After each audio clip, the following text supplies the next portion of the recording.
Okay, so here is your lesson.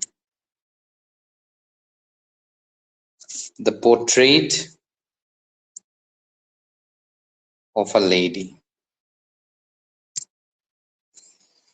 इस lesson के बारे में फिलहाल बात करेंगे. Just a minute.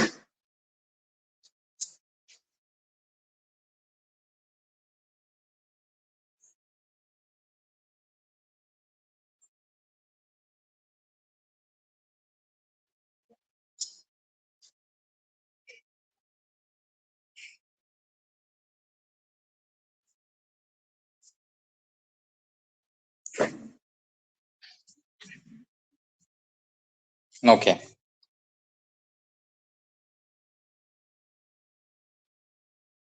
सबसे पहले we'll look at what is the meaning of portrait. Portrait, just a second.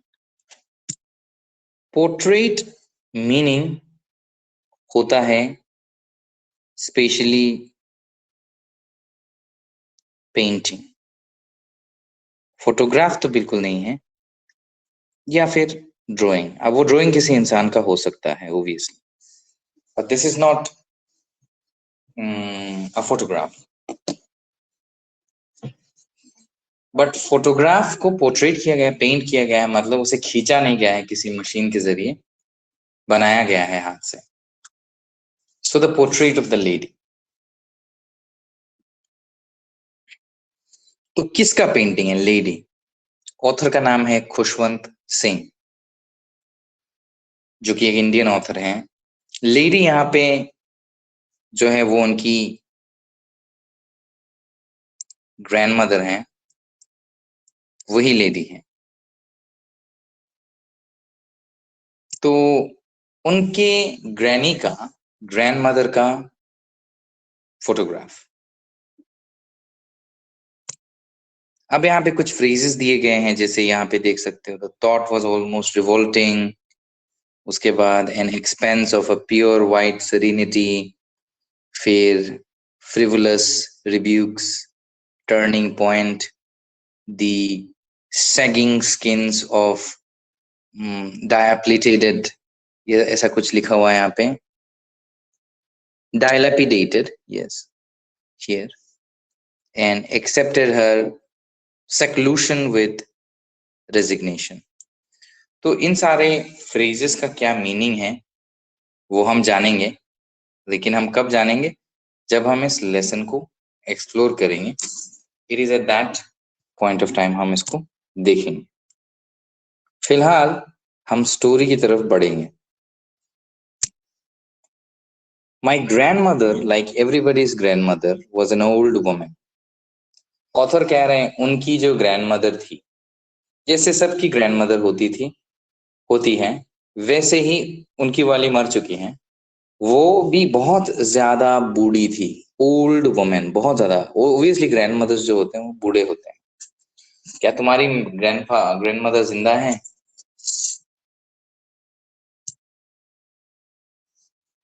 तुम्हें सुनाई दे रहा है मेरी आवाज? अनम्यूट करके बोलो तो. No sir. जिंदा नहीं है? No sir. अच्छा.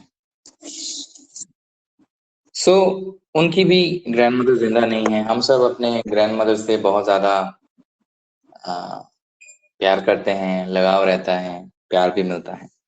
सो पहले ही लाइन में कह रहे हैं कि मेरी जो ग्रैंडमदर थी वो सबके ग्रैंडमदर जैसी होती है, वैसी बहुत बुरी थी.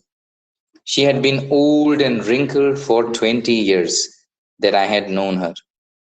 तो ऑथर जो हैं खुशवंत सिंह, उन्होंने अपनी ग्रैंडमदर को लास्ट जो है 20 ईयर्स से देखते आ रहे हैं, 20 साल से. इसका मतलब उनकी उम्र 20 हो गई होगी, 20 साल से.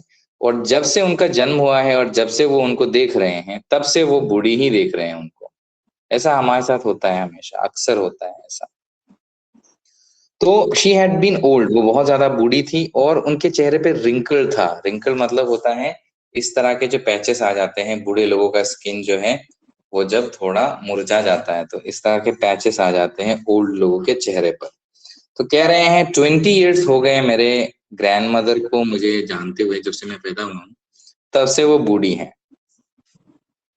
People said that she had once been young and pretty and had a husband, but was hard to believe. पर लोग कहते हैं कि एक जमाने में मेरी ग्रैंड मदर बहुत ज्यादा यंग थी, खूबसूरत थी, प्रिटी थी, और उनका एक पति भी हुआ करता था। कहने का मतलब है उसका ग्रैंडफादर भी था, मतलब जब वो था उस वक्त उसके ग्रैंडफादर नहीं थे, जिंदा नहीं थे। But that was hard to believe, लेकिन क्योंकि उन्होंने देखा नहीं है, ऑथर ने देखा नहीं है खुशवंत सिंह ने, तो कह रहे हैं कि यार मेरे लिए ये बिलीव करना बड़ा हार्ड लगता है। माई grandfather's portrait hung above the mantelpiece in the drawing room. अब कह रहे हैं उनके जो ग्रैंडफादर हैं वो मर चुके हैं, उनको तो उन्होंने देखा भी नहीं है। उनका पोर्ट्रेट मतलब उनका पेंटिंग जो है मेंटल पीस होता है। मेंटल पीस एक तरह का, क्या बताऊं मैं तुम्हें, टेबल जैसा होता है, ठीक है, इस तरह का टेबल होता है, या फिर यहाँ पे फायर प्लेस होगा, यहाँ पे आग लगाया जाता है, और ठीक ऊपर में यहाँ पे लोग अपना ऑर्नामेंट्स रखते हैं, और यहाँ पे मैं ऊपर वाला रब करके दिखाता हूँ, और यहाँ पे वो फोटोग्राफ था। तो ये तुम रूम में घुसने के बाद देख सकते हो। नीचे यहाँ पे एक टेबल जैसा है जिसके ऊपर में फूल वगैरह ये सब रखते हैं लोग, नीचे आग जल रहा होगा, और यहाँ ऊपर में इसको मेंटल बोलते हैं। ये स्पेशली तुमने चर्च में देखा होगा, जब पादरी लोग होते हैं, जो फादर लोग होते हैं, वो खड़े होके बात करते हैं, देखा है तुमने टीवी में? Yes sir. हाँ, तो उनका जो ड्राइंग रूम है वहां पे उनके ग्रैंडफादर का एक पोर्ट्रेट है, एक पेंटिंग है। अब वो बताएंगे कि उनके ग्रैंडफादर दिखने में कैसे लग रहे हैं उस फोटोग्राफ में, ठीक है, फोकस करेंगे हम लोग यहाँ पे। He wore a big turban and loose fitting clothes. Turban मतलब होता है हिंदी में पगड़ी। तो उनके ग्रैंडफादर, जो वो फोटो है यहाँ पे, ठीक है ना, जो वो फोटो है इस जगह पर, वहां पे उन्होंने जो है टर्बन पहन रखा है, अपने माथे पर पगड़ी लगा रखा है, और कपड़े जो उन्होंने लगाए हैं वो बहुत लूज फिटिंग वाले कपड़े हैं, बूढ़े लोग जैसे कपड़े लगाते हैं। His long white beard covered the best part of his chest. ये जो लाइन है, white beard covered the best part of his chest, इसका मतलब वो जो आदमी था, उनके जो ग्रैंडफादर थे, उनका दाढ़ी इतना लंबा था कि उनके चेस्ट तक आ जाता था। समझ रहे हो? कुछ लोग, मौलवी लोगों का तुमने देखा होगा, हमारे आसपास में दाढ़ी बहुत लंबा होता है, उनका भी दाढ़ी इतना लंबा था कि चेस्ट तक उनका दाढ़ी आ गया था। And he looked at least 100 years old. कह रहे हैं फोटो देखने में भी लगता है कि ग्रैंडफादर की उम्र कितनी होगी, 100 साल हो, एटलीस्ट 100 years तो हो गए होगा। इसका मतलब ऑब्वियसली 100 years से कुछ ही लोग ज्यादा बच पाते हैं। तो ये उस फोटोग्राफ के बारे में था। He did not look like the sort of person who would have a wife or children.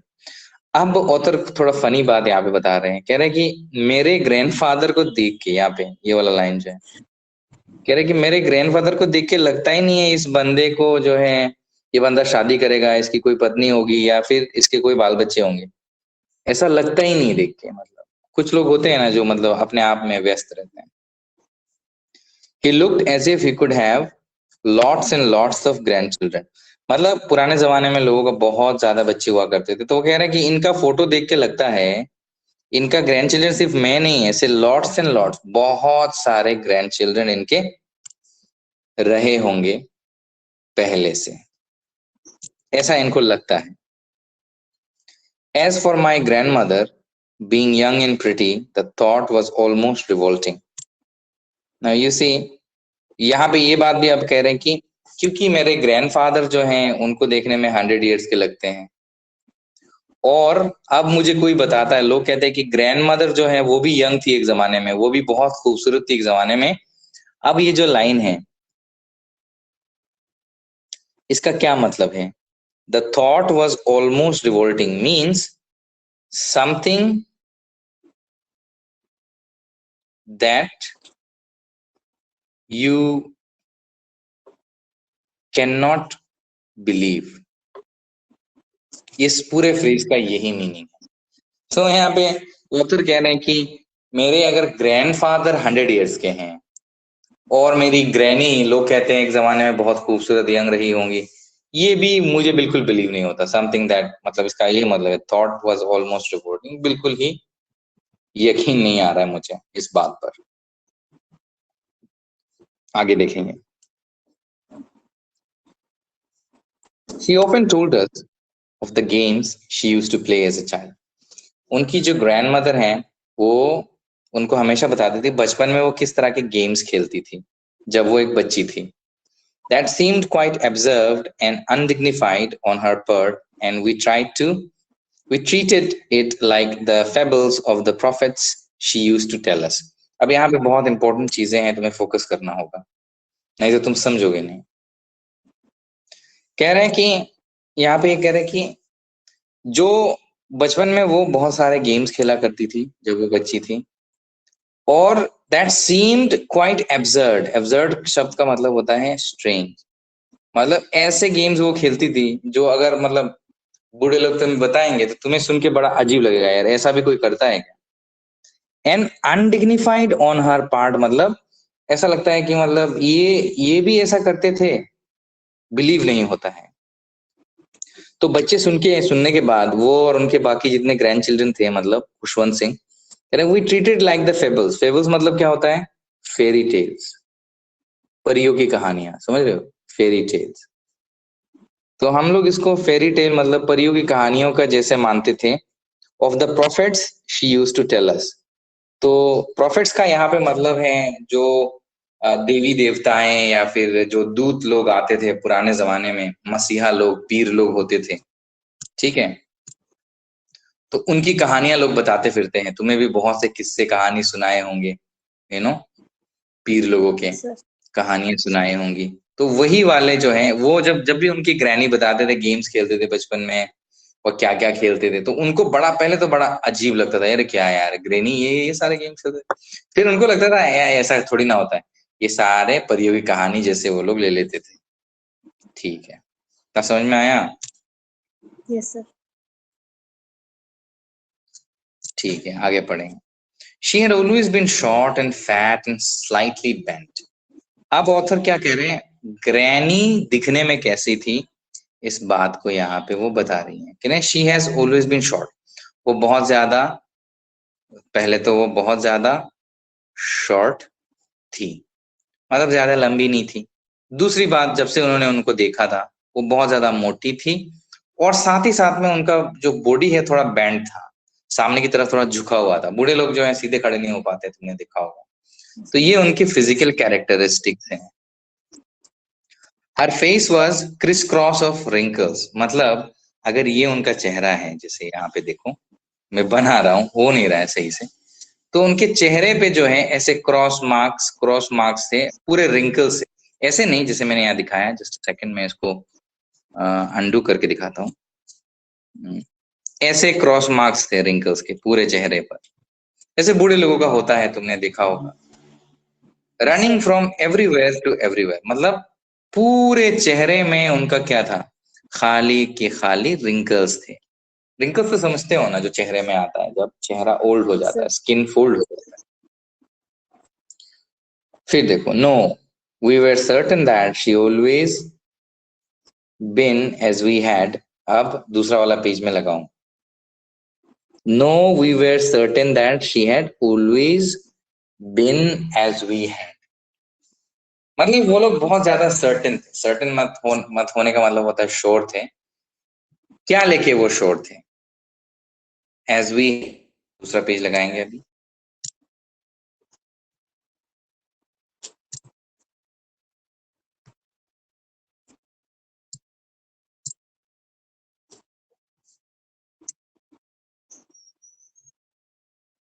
As we had known her, तो वो यहाँ पे कह रहे हैं कि हम हमेशा से श्योर थे। किस बात का श्योर थे हम लोग? कि वो जैसी है वो वैसी ही है, बिल्कुल। क्योंकि देखो, जब 20 ईयर्स हो गया था ऑथर को अपने ग्रैनी को देखते हुए, जब वो 1 ईयर के थे, 5 ईयर के थे, 8 ईयर के थे, 15 ईयर के थे, जब से उन्होंने देखा है ग्रैनी को, तब से ही तो बूढ़ा देखा है ना। तो इसीलिए उनके लिए ये बिलीव करना कि एक जमाने में ये बहुत खूबसूरत थे, बच्चे हैं ना, क्योंकि वो थोड़ा हार्ड होता है, तो यही कह रहे हैं। फिर यहाँ पे नीचे बता रहे हैं, देखो, old, so terribly old that she could not have grown older.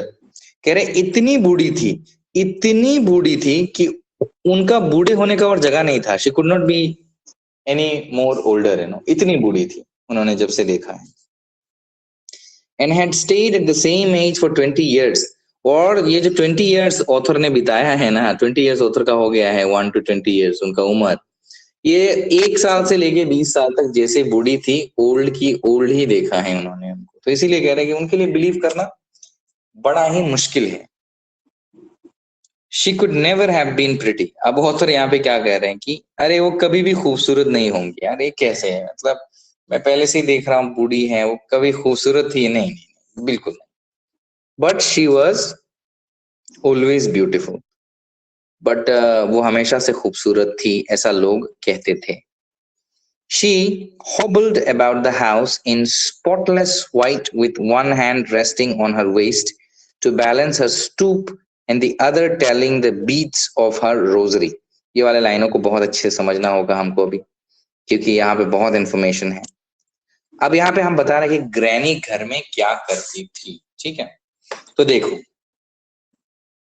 यहाँ पे बताया जा रहा है कि शी हॉबल्ड अबाउट द हाउस। हॉबल मतलब वॉकिंग, ठीक है। घर में चारों तरफ जो है हड़बड़ी में वॉकिंग करती थी। वो कैसे वॉक करती थी? इन ए स्पॉटलेस व्हाइट, मतलब सफेद साड़ी पहनती थी, ठीक है। सफेद साड़ी पहन के पूरे घर में चक्कर मारती थी, लेकिन खाली सफेद साड़ी पहन के नहीं। With one hand resting on her waist, एक हाथ उनके कमर पे होता था।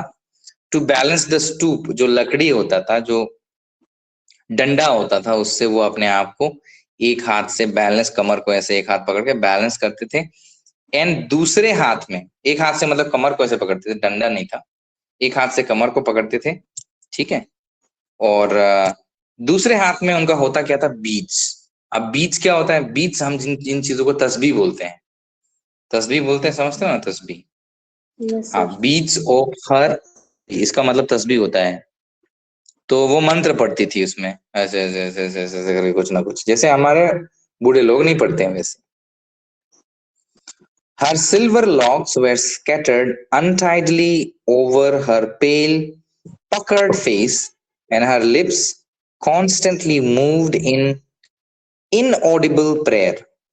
अब वहां पे उनके चेहरे के बारे में बताया जा रहा है। लेट्स सी चेहरे के बारे में ऑथर, क्योंकि अभी हम 11 में आ गए ना, तो हर चीज जो है वो बहुत ज्यादा डिटेलिंग में हमको पढ़ना पड़ेगा, तो ये चीज हमको ध्यान में रखना पड़ेगा।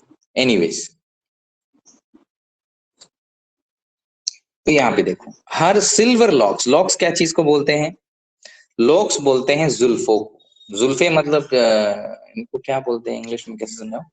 जो हमारे कानों के बाजू में से होके जो बाल निकल के आता है ना, गाल की तरफ, इस तरह से होके Sir. आता है कुछ लोगों का, तुम देखना। हाँ, तो उनको लॉक्स बोलते हैं।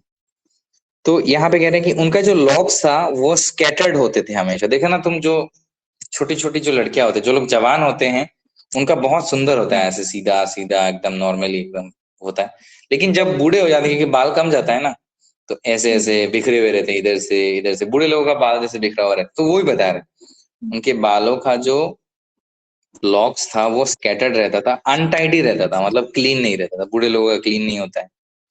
ओवर हर पेल पकड़ फेस, पेल का मतलब होता है ब्लैक, पूरी तरह से ब्लैक नहीं, पर एक तरह से ब्लैक कलर ही समझ लो उसको। और पेल का दूसरा मतलब होता है वीक।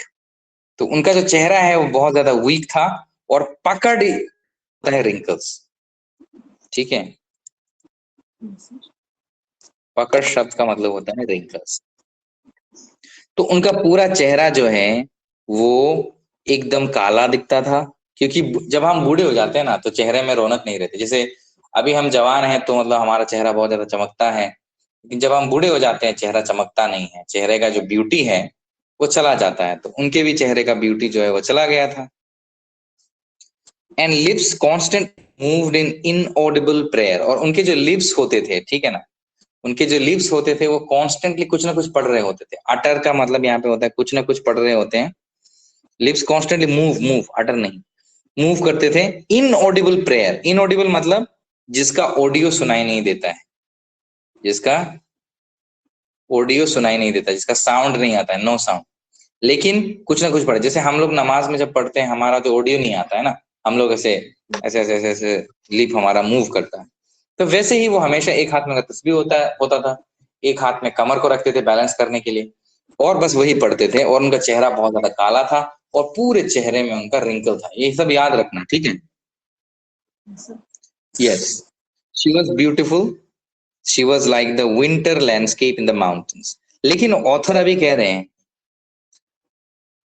जवानी में वो खूबसूरत थे या नहीं थे उसका मुझे नहीं पता है। ऑथर कह रहे हैं, यहाँ पे कह रहे हैं कि जवानी में वो कैसे थे उसका मुझे आइडिया नहीं है, बट यहाँ पे एक आइडिया जरूर है, वो ये कि अभी वो जैसी दिखती है वो बहुत ही ज्यादा खूबसूरत है। तो समझ रहे हो, मतलब वो बूढ़ी हैं और ऐसे वो तस्बीह पढ़ती हैं और इस तरह से चलती है, पूरे चेहरे में रिंकल है, लेकिन ऑथर को अपने ग्रैनी को देखते हुए खूबसूरत नजर आ रही हैं वो। क्योंकि हम जिनसे प्यार करते हैं, चाहे वो बूढ़ा हो, काला हो, टेढ़ा हो, टांग ना हो, फिर भी हमें अच्छे लगते हैं, ठीक है। और उसके बाद क्या हुआ, she was like the winter land. ये वाला लाइन जो है बड़ा ही इंटरेस्टिंग है, winter landscape. She was like the winter landscape in the mountains. जब हम माउंटेन्स में होते हैं, तो तुम तो कभी माउंटेन्स में गई नहीं होगी, Yes, sir. तो माउंटेन्स में क्या होता है जब विंटर चलता है। अच्छा चलो हमारे यहाँ पे हमारे यहाँ की बात कर लेते हैं, हमारे यहाँ पे कैसा होता है। जब हम माउंटेन में जाते हैं तो वहां का जो लैंडस्केप होता है, लैंडस्केप मतलब होता है वहां का जो जमीन सीनरी जो होता है, ठीक है, जो सीनरी वहां का होता है उसे देखने में बहुत ही सुंदर लगता है। कौन से टाइम पर, विंटर में, माउंटेन में, क्योंकि उस वक्त में वहां पे क्लाउड जमे हुए रहते हैं ऐसे, और पहाड़ देखने में बड़े ही ज्यादा खूबसूरत लगते हैं। तो ऑथर यहाँ पे कह क्या रहे हैं कि उनका जो चेहरा है वो बिल्कुल विंटर के टाइम पे माउंटेन के लैंडस्केप जैसा दिख रहा है। और उसके बाद एक फ्रेज यूज किया गया है, N expanse of pure white serenity. इस शब्द का क्या मतलब होता है, इसका मतलब होता है कि she was very peaceful and काम। चिल्ला उल्ला बिल्कुल नहीं, चिल्लाती नहीं थी, बिल्कुल शांत और काम तरीके से वो रहती थी। और उनका जो कैरेक्टर था, मतलब वो जिस तरह के इंसान थी, उनके कैरेक्टर में ये शांति दिखती है। मतलब बहुत ही ज्यादा सुशील, अगर हम इस शब्द का इस्तेमाल करें यहाँ पे, मैच्योर लग रही थी एकदम। मतलब भगवान जैसे, मान लो कि हम भगवान, बूढ़े लोग जो हैं ऐसे कहते हैं कि कभी कभी समझ जाते हैं कि क्या बुरा होगा क्या बुरा नहीं होगा। तो N expanse of pure white serenity मतलब क्योंकि वो सफेद साड़ी लगाती थी, ठीक है, और सफेद साड़ी में उनको जब वो देखते थे, सेरेनिटी शब्द का मतलब होता है पीसफुल या फिर काम, ठीक है। तो सफेद साड़ी में उनको दिखने में बहुत ही ज्यादा शांति महसूस होता। तो ये हम कैसे फील कर सकते हैं जब हम हमारे ग्रैनीज को देखेंगे या देखते देखते थे, तो उन्हें देख के इस तरह का फीलिंग आता है, ब्रीदिंग पीस एंड कंटेंटमेंट। उनको देखने से क्या लगता है कि वो बहुत ज्यादा सुकून से क्या कर रही हैं, सांस से छोड़ रही हैं। और कंटेंटमेंट का मतलब होता है हैप्पीनेस, ठीक है, बहुत ज्यादा खुश भी वो हैं, इस बात का भी पता चलता था। तो ये सब देख के ऑथर कह रहे हैं कि हाँ, मेरी ग्रैनी जवानी में कैसी थी पता नहीं, पर अभी बहुत ज्यादा खूबसूरत है। समझ में आया ये? Yes, sir. ठीक है, अब हम आगे पढ़ेंगे। My grandmother and I were good friends. अब कह रहे हैं कि वो और उनके ग्रैंड मदर बहुत अच्छे दोस्त थे। My parents left me with her when they went to live in the city and were constantly together. जब उनके मम्मी पापा मतलब ऑथर के मम्मी पापा, ठीक है, पेरेंट्स, ऑथर के पेरेंट्स जब सिटी में चले गए थे, शहर में, शायद उनका जॉब था, सिटी में चले गए थे, तो उनको जो है अपने ग्रैनी के साथ छोड़कर चले गए थे, तो उनको सारा समय अपने ग्रैनी के साथ बिताना पड़ता था। तो इसीलिए वो दोनों बहुत अच्छे दोस्त थे, ये यहाँ पे कह रहे हैं। And we were constantly together, मतलब वो हमेशा एक दूसरे के साथ रहते थे। But she used to wake me up in the morning and get me ready for school. कह रहे कि सुबह मुझे ग्रैनी सोने नहीं देती थी, ये सब बच्चों का प्रॉब्लम होता है। She used to wake me up in the morning, बहुत सुबह सुबह नींद से जगा देती थी और फिर मुझे स्कूल के लिए रेडी करती थी जब वो छोटे थे। She said her morning prayer in a in a monotonous sing song while she bathed and dressed me in the hope that I would listen and get to know it by heart। अब ये वाला line बहुत ध्यान से देखो, ये हर granny करती है और ये तुम्हें बिल्कुल सही से समझ में आना चाहिए कि यहाँ पे एक्चुअल में बोल क्या रहे हैं। जब ऑथर के जो ग्रैनी है, जब उनको तैयार करते थे, ठीक है, जब उनको नहलाते थे, ठीक है, जब उनको ड्रेस पहनाते थे, यहाँ पे लिखा हुआ है देखो, she used to bathed and dressed। तो वो क्या करती थी, मॉर्निंग जो प्रेयर होता है मोनोटोनस तरीके से, मोनोटोनस का मतलब होता है रिपीटेडली, कांस्टेंट तरीके से, वो क्या करती थी, जो प्रेयर है, जो मतलब जो मंत्र हैं या दुआएं हैं या जो भी सुराएं हैं, उनको वो पढ़ा करती थी इस होप में कि ये बच्चा, मतलब कौन, खुशवंत सिंह जो ऑथर हैं, ये सुनेंगे और सुन के एक दिन बाय हार्ट कर लेंगे। बाय हार्ट करने का मतलब होता है मेमोराइज। ये हर ग्रैनी करती है इस तरह से, तो ये हमेशा ये करा करती थी। अब देखो ऑथर बोल रहे हैं, ऑथर कह रहे हैं I listen because I loved her voice and never bothered to learn it.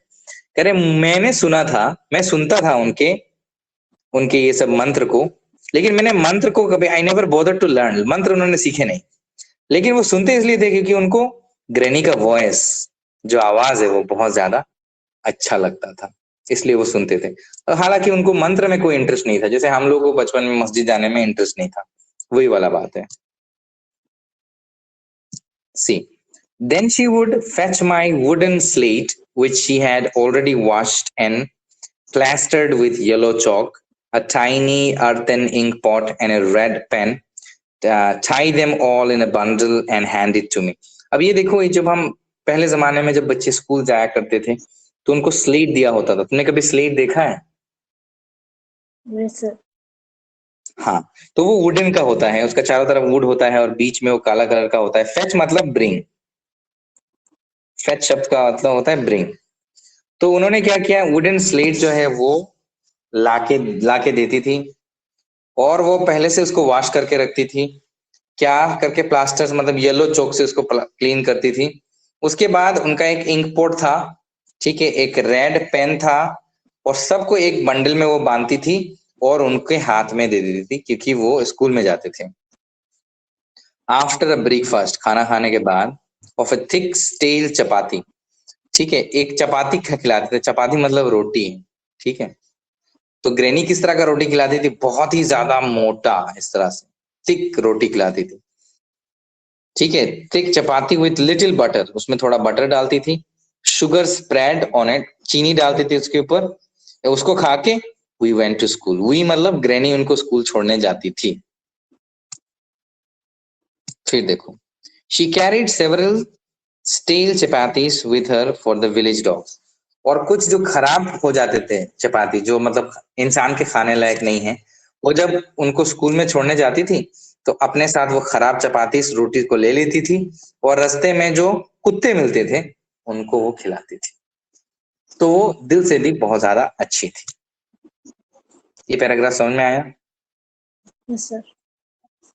ठीक है, तो आगे वाले पैराग्राफ को पढ़ेंगे। मैं ये वीडियो रिकॉर्ड कर रहा हूँ so you can come back any time and watch. Yes, sir. My grandmother always went to school with me because the school was attached to the temple। देखो, उनकी ग्रैंडमदर जो है वो हमेशा उनके साथ स्कूल में जाती थी। क्यों? क्योंकि स्कूल के बाजू में ही था मंदिर। तो मंदिर भी होके आती थी और उनको स्कूल भी छोड़ देती थी। प्रिस्ट मतलब वहां का जो पुजारी होता था, पुजारी को प्रिस्ट कहते हैं। ठीक है, मंदिर का जो गुरु होता है, मस्जिद का इमाम होता है, उसी तरह से प्रिस्ट। तो वहां पे जो प्रिस्ट था, टॉट अस द अल्फाबेट। तो प्रिस्ट जो है वो हमें अल्फाबेट मतलब अक्षर सिखाते थे, ABCD इस तरह का। और साथ ही साथ में मॉर्निंग प्रेयर, सुबह उठ के क्या प्रार्थना करनी चाहिए वो भी सिखाते थे। While the children sat in the rows on the other side of the veranda, signing the alphabet or the prayers in chorus। और बच्चे क्या करते थे, या तो स्लेट में ऐसे A लिखते थे, B लिखते थे, या जो भी उस समय सिखाया जाता था, C लिखते थे ऐसे। और बाद में कोरस में मतलब टुगेदर, ये जो शब्द है इसका मतलब है टुगेदर। बाद में एक साथ वो क्या करते थे, इसको रिपीट करते थे। जैसे मस्जिद में लोग पढ़ते हैं ना, एकदम देखना तुम, एक साथ सब लोग पढ़ते हैं। एक साथ पढ़ने को कोरस में पढ़ना बोलते हैं। तो अल्फाबेट्स को बाद में वो एक साथ, या फिर जो प्रेयर है उसको एक साथ सारे लोग चिल्ला चिल्ला के पढ़ते हैं। मस्जिद में आज भी ऐसा होता है कि नहीं होता Yes, sir. है? हाँ। फिर देखो, my grand mother said inside reading the scriptures. और उनकी ग्रैंड मदर मंदिर के अंदर जाके क्या करती थी? स्क्रिप्चर्स मतलब होता है धर्म बुक, मतलब रिलीजियस बुक्स। जो रिलीजियस बुक्स होती थी वो अंदर में चली जाती थी, जब तक ये यहाँ पे बाहर पढ़ते थे। और वो अंदर में जाके धर्म के किताबों को पढ़ती थी, जैसे हम लोग कुरान है उसी हिसाब से उनका वेदा वगैरह इन सबको पढ़ा करती थी, गीता वगैरह इन सबको पढ़ा करती थी। When we both finished, जब उन दोनों का खत्म हो जाता है स्कूल और उनका पढ़ना, मंदिर में ही था इसीलिए, we would walk back together, वो एक साथ चल के आते थे। This time the village dogs would meet us at the temple। और उस वक्त में वही कुत्ते जिनको वो खाना खिलाती थी, रोटी वगैरह जो घर में बच जाता था, वो सारे गेट के सामने ही मिलते थे। They followed us, वो उनको उनके साथ फॉलो करते थे, to our home, growling। Growling मतलब कुत्ते के भौंकने को ग्राउलिंग बोलते हैं, ठीक है? कुत्ता जो भौंकता है ना, उसको ग्राउलिंग बोलते हैं। तो कुत्ते उनके साथ भी चलते घर में जाते थे। अगर ये होम है तो होम में चलते चलते कुत्ते भी चलते थे, वो भी जाते थे और कुत्ता भी साथ में चलता था। तो कुत्ते जब जाते थे तो वो बहुत ज्यादा चिल्लाते थे, एक दूसरे से फाइट करते थे, विथ ईच अदर। चपाती के लिए फाइट करते थे, और उनके पास तब भी चपाती होता था देने के लिए, रोटी होता था देने के लिए, तो देते थे। कुत्ते साथ चलते थे।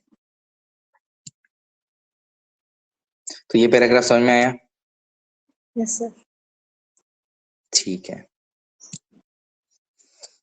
अब यहां पढ़ेंगे। When my parents were comfortably settled in the city, they sent for us। अब देखो, जब उनके पेरेंट्स जो हैं वो सिटी में जाके मतलब शहर में जाके सेटल हो गए, ठीक है, सब कुछ हो गया वहां पे, घर वर खरीद लिया, तो उनको सेंट फॉर अस का मतलब होता है उनको बुलाया, कॉल्ड देम।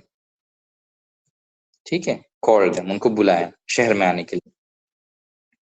और ऑथर कह रहे हैं that was a turning point. Turning point समझते हो, मतलब वही था जिंदगी का असली, मतलब एक पॉइंट था जहां पे सब कुछ बदल गया। Turning point means it's a point where everything changes. That was a turning point in our friendship. तब कह रहे हैं उनका फ्रेंडशिप जो है वो उसमें एक टर्न आया। क्या टर्न आया? देखो, although we share the same room, वो एक ही रूम में सोते थे, मतलब वो अपने ग्रैनी के साथ सोता था। My grandmother no longer came to school with me. लेकिन उनकी ग्रैंड मदर अब स्कूल में उनके साथ नहीं जाती थी। ठीक है, क्यों? अभी शहर में चले गए हैं उसके बाद। ठीक है, शहर में जाने के बाद सब कुछ बदल गया है। ग्रैनी भी शहर में गई उनके साथ। तो अब क्या हो गया कि उनका जो रूटीन था, पहले एक साथ रहते थे एक ही रूम में, लेकिन ग्रैंड मदर पहले उसको स्कूल में छोड़ने जाती थी, कुत्ते रहते थे, एंड थिंग्स लाइक दैट। ये अभी बिल्कुल नहीं होता है, अब नहीं जाते, क्योंकि वो अभी कहाँ जाता है, he goes to an English school in a motor bus. वो एक बस में जाता है, और बस में तो उसकी नानी जा नहीं पाएंगी, तो बस अभी ये उनका रूटीन बंद हो गया। और वहां पे कोई कुत्ते नहीं थे, there were no dogs in the streets. She took to feeding sparrows, वहां पे वो स्पैरोस को खिलाती थी। स्पैरो तो समझते ही हो। In the courtyard of the city house, city house का एक बहुत बड़ा ऐसा मैदान होता था, वहां पे तोते वगैरह आते थे, उनको जाके वो चने खिलाती थी, या जो भी हुए वो खिलाती थी। पहले वाला रूटीन जो है वो चेंज हो गया।